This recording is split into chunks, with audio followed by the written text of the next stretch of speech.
E aí, Caio? Já dá para construir a peça que está representada nessas vistas ortográficas? Acho que dá, Ananias. Eu até já fiz a perspectiva isométrica. Dá só uma olhada. A peça vai ficar assim depois de executada. O conhecimento da forma, apesar de muito importante, não é suficiente para a execução do objeto. Ué, o que está faltando então?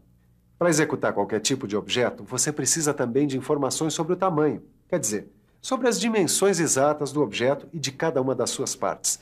No desenho técnico, as dimensões do objeto devem ser indicadas sob a forma de medida, que recebe o nome de cotagem. Cotagem? O que é isso? Para indicar as medidas ou cotas, o desenhista deve seguir determinadas normas técnicas da ABNT. Elas referem-se à grandeza real que o objeto deve ter depois de produzido. E assim, fica o desenho técnico com as indicações completas de dimensionamento. Para executar uma peça a partir do seu desenho técnico, como o Caio quer fazer, é preciso interpretar corretamente as medidas indicadas. Se a interpretação for feita de maneira errada, a peça também sairá errada. Por isso, na teleaula de hoje, você vai conhecer as regras básicas para a cotagem de desenhos técnicos.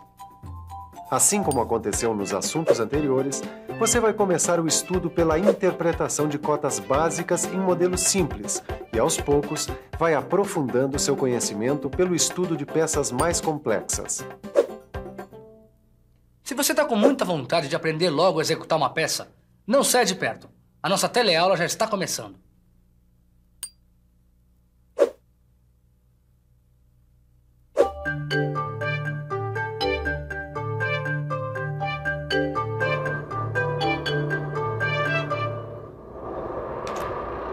Ô, Silva. Oi.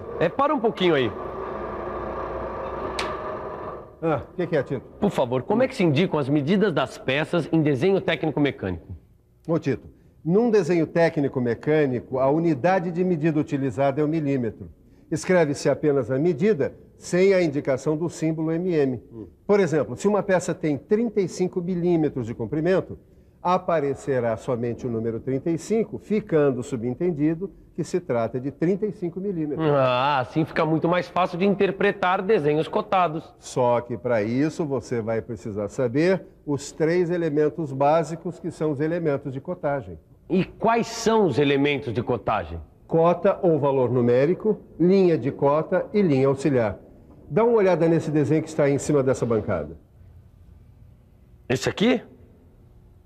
As cotas são os números que indicam as medidas da peça. Está vendo as medidas básicas da peça que está representada? Eu estou sim. Elas estão indicadas pelas cotas 50, 12 e 25. Tá bom. E qual é o próximo elemento de cotagem? São as linhas de cota. O que é isso? Dá só uma olhada aqui. Linhas de cota são linhas estreitas e contínuas com setas ou traços oblíquos nas extremidades. Mas será que não existem regras que mostrem de uma maneira geral como fazer a cotagem em diversas situações? Angela, tá na hora de falar sobre as regras gerais de cotagem. É que os elementos de cotagem aparecem dispostos no desenho técnico segundo as características das peças. Mas como elas variam muito, não existem assim regras fixas de cotagem. Mas quem executa o desenho técnico deve se basear em algumas regras gerais para arrumar as cotas de forma que elas não prejudiquem a clareza do desenho. Miguel, precisa falar que o pessoal não precisa se preocupar em decorar essas regras, né? Sabe o que é? É que você pode ir aprendendo naturalmente essas regras à medida em que analisar os exemplos dessa teleaula e das teleaulas seguintes. Você duvida? Então vamos pensar um pouco. Vamos pensar um pouco. Deixa eu ver se consigo entender essas regras gerais. Bom, pelo que vejo, quando a linha de cota está na posição horizontal, a cota deve ser indicada acima e paralelamente à sua linha de cota. E os algarismos devem estar centralizados a uma pequena distância da linha de cota. E se eu entendi direito, quando a linha de cota está na posição vertical, a cota pode aparecer do lado esquerdo e paralela à linha de cota. É isso. Mas também a cota pode estar perpendicular à linha de cota, interrompendo-a. Agora deixa eu ver uma outra situação. Quando a linha de cota está na posição inclinada, a cota acompanha a inclinação para facilitar a leitura. Ou então, é representada na posição horizontal, interrompendo a linha de cota. Acho que eu já estou entendendo. As linhas de cota devem estar sempre em posições que permitam a leitura das medidas sem que seja necessário mudar a posição da folha de papel. Ananias, são fáceis essas regras gerais, né? Olha essas vistas, por exemplo. Na vista frontal, aparecem 2 rebaixos iguais. Mas apesar disso, um deles está só com a cota de largura e o outro só com a cota de altura. Eu só posso concluir que em desenho técnico não se repetem cotas sem necessidade. Concluiu muito bem, Caio. Agora analise esse desenho técnico aqui. Deixa eu ver. Bom, o que eu consigo entender é que a vista que transmite a ideia mais clara da forma do rebaixo é a vista frontal. E por isso, a cotagem do rebaixo é feita justamente nela. Perfeito. Isso acontece porque as cotas devem ser sempre indicadas nas vistas onde os elementos aparecem melhor representados. Já o furo vem representado por linhas tracejadas na vista frontal. Pelo que eu entendi, sempre que possível deve-se evitar a cotagem de elementos representados por linhas tracejadas. Talvez seja por isso que a cotagem do furo aparece indicada na vista superior, justamente a vista onde a forma circular fica visível. Pessoal, hoje aqui tá realmente afiado, né, Miguel? Aproveita e fala que no desenho técnico, as cotas devem ser localizadas sem que sejam cortadas ou separadas por qualquer outra linha. Tá bom, eu falo. É que nos exemplos que nós analisamos até aqui, as cotas vinham representadas sobre as linhas de cota ou interrompendo as linhas de cota. Só que você está esquecendo de falar uma coisa. Olha, dá só uma olhada nesse desenho técnico aqui sobre a prancheta. Veja que num mesmo desenho, os 2 modos de escrever as cotas sobre a linha de cota ou interrompendo a linha de cota não devem ser misturados. E, além disso, as cotas devem ser representadas em tamanho que as torne facilmente legíveis, tanto no original como em qualquer tipo de reprodução. Tito, é que além das regras gerais de cotagem para a execução de um desenho técnico, você precisa conhecer os métodos de cotagem. Bom, mas o que é que eu tenho que saber, Silva? Bom, é preciso que você tenha conhecimento sobre a função da peça, o processo de fabricação, os métodos de controle de qualidade que serão aplicados. Sabe, Tito, uma peça nunca deve ser considerada isoladamente.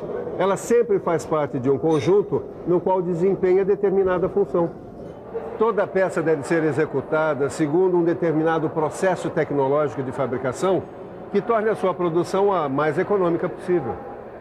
E para que o resultado seja conseguido, Caio, as peças devem ser controladas não só durante, mas também no final da execução. Assim, é possível garantir a correspondência entre o produto acabado e o seu desenho técnico. Mas, Ananias, eu só não entendi o que é que funcionalidade, fabricação e controle tem a ver com cotagem. Olha, tem tudo a ver. Esses 3 fatores interferem diretamente no método de cotagem, quer dizer, na maneira de cotar o desenho técnico. Bom, levando em conta a função da peça, sua execução e sua verificação, as cotas podem ser funcionais, não funcionais e auxiliares. Agora dá uma olhada aqui nas cotas funcionais. E o que é que são as cotas funcionais? Bom, são aquelas que indicam a forma, a grandeza e a posição de partes essenciais para o funcionamento da peça. Olha aqui. Nesse desenho, a cota 12 é considerada funcional porque está relacionada com a cota do furo, onde esse pino vai se encaixar. Na execução da peça, essa cota deve ser rigorosamente respeitada, para não comprometer o funcionamento do conjunto. E as cotas não funcionais, Ananias? Bom, as cotas não funcionais também indicam forma, tamanho e posição, mas referem-se a partes que não são essenciais para o funcionamento do conjunto. Repare que a cota 20 é um bom exemplo de cota não funcional. Ângela, deixa que eu continuo. Eu vou falar sobre as cotas auxiliares. As cotas auxiliares complementam as cotas que a gente viu até agora. Elas aparecem no desenho apenas para evitar cálculos e podem ser indicadas entre parênteses. Dá uma olhada. Essa cota aqui, a cota 40, é uma cota auxiliar. Veja que ela é a soma da cota 30, que é uma cota funcional, e da cota 10, que é uma cota não funcional. Ângela, fala você da cotagem geométrica. A forma geométrica de uma peça também é muito importante na determinação da cotagem. Fica mais fácil fazer a cotagem de uma peça se pudermos imaginá-la decomposta em suas formas elementares. Você quer ver um exemplo? Observe que os elementos da peça resultam da retirada de formas geométricas já conhecidas.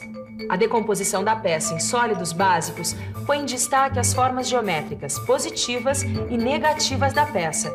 Quer dizer, os elementos que permanecem, os positivos, e os elementos que serão retirados durante o processo de fabricação, os negativos.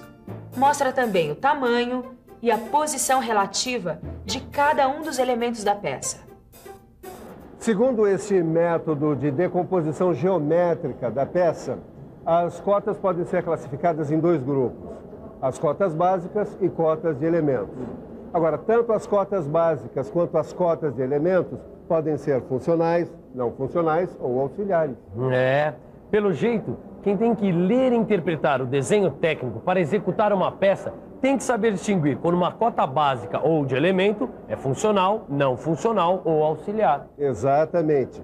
Só que quem, como você, estiver começando, precisa primeiro aprender a ler e a interpretar as cotas básicas e as cotas de elementos. É verdade. Tá? Vamos começar pelas cotas básicas. Cotas básicas são aquelas que indicam o comprimento, a largura e a altura do objeto. A partir dessas cotas é possível determinar as dimensões do material necessário para a fabricação da peça. Dá só uma olhada na cotagem desse modelo aqui. Para executar esse modelo, nós precisamos das suas dimensões básicas: comprimento, largura e altura. A cota da altura aparece indicada na vista frontal, a do comprimento na vista superior e a da largura na lateral esquerda. Entendi, Ananias. Agora é só a gente medir o modelo com a escala e vamos encontrar as seguintes dimensões: comprimento, 60 milímetros, altura igual a 30 milímetros e largura igual a 15 milímetros. Eu estava reparando que o símbolo de milímetro não foi inscrito ao lado das cotas. Só quando excepcionalmente for adotada outra unidade de medida que não o milímetro, o símbolo correspondente deve vir ao lado da cota. Sabe, Caio, existe mais de uma maneira de cotar o mesmo desenho. Então deixa eu ver quais são. Tá certo. Eu tô vendo que a pessoa que executa o desenho deve escolher, de acordo com as características da peça, a disposição das cotas que permita identificar da melhor maneira possível as dimensões da peça. Agora, quem lê e interpreta o desenho técnico deve ser capaz de associar cada cota à dimensão que ela representa. E para isso, nada melhor do que ficar de olho na nossa revisão. E atenção, se liga aí que é a hora da revisão. Na teleaula de hoje, nós conhecemos os elementos de cotagem dos desenhos técnicos. Aprendemos regras gerais de cotagem. E acompanhamos os métodos de cotagem. Bom, você deve estar imaginando que para executar uma peça com elementos é preciso ter as cotas dos elementos e também as cotas básicas. Mas isso já é assunto para a nossa próxima teleaula. Agora, aproveita os exercícios no seu livro de estudos, porque assim você vai longe. Tchau!